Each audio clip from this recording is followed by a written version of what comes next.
Дали кризата со маслото за јадење е вештачки создадена? Масло има во магазин, има во стокови резерви, ама ние чекаме амин од Србија.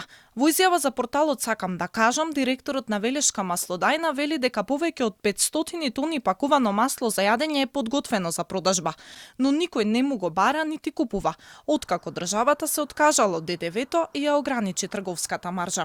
Имаме доволно залихи на масло за јадење. Ние како најголем производител на сончоглед се обезбедивме и не сме зависни од увоз во овој период. Граѓаните не треба да имаат загриженост. Ние работиме тековно и ги задоволуваме потребите на пазарот. Секој трговец кој ќе се обрати може да набави масло за јадење секој ден. Не трчаме да обезбедиме рафинирано масло. Не чекаме Србија или друга држава да дозволи извоз на сурово масло. Без разлика дали ќе се дозволи, ние имаме доволно количини да ги задоволиме потребите на македонскиот пазар. Полни се истоковите резерви и тоа повеќе од она што е утврдено со закон, вели за Алфа директорот Абдурахами.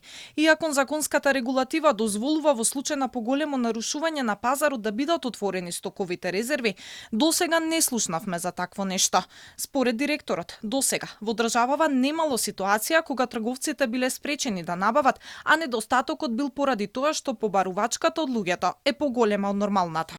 Па не, до сега не сме имали таква ситуација во државата кога трговците не се во можност да набавуваат, тогаш се пуштат во употреба кога се гледа дека недостасува. Меѓутоа, паниката го правеше своето и луѓето си набавија повеќе него што им треба и се смири. Сега е мирна ситуацијата, нормално се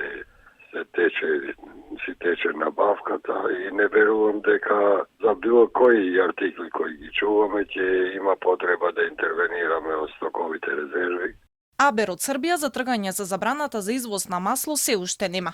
Досега имаме само очекувања и надежи дека тоа ќе се случи. Но што доколку соседите одлучат да ни кажат не? Владата уште еднаш порача од одлуката на Србија се очекува неделава. Граѓаните да биле спокојни, па топката ја префрлија кај трговците, односно најавија засилување на контролите од страна на државниот пазарен инспекторат. Властите се надеваат дека со вчерашните мерки ќе го решат проблемот, но она што е очигледно во моментов, пострашно од тоа што маслото е скапо, е тоа што го нема.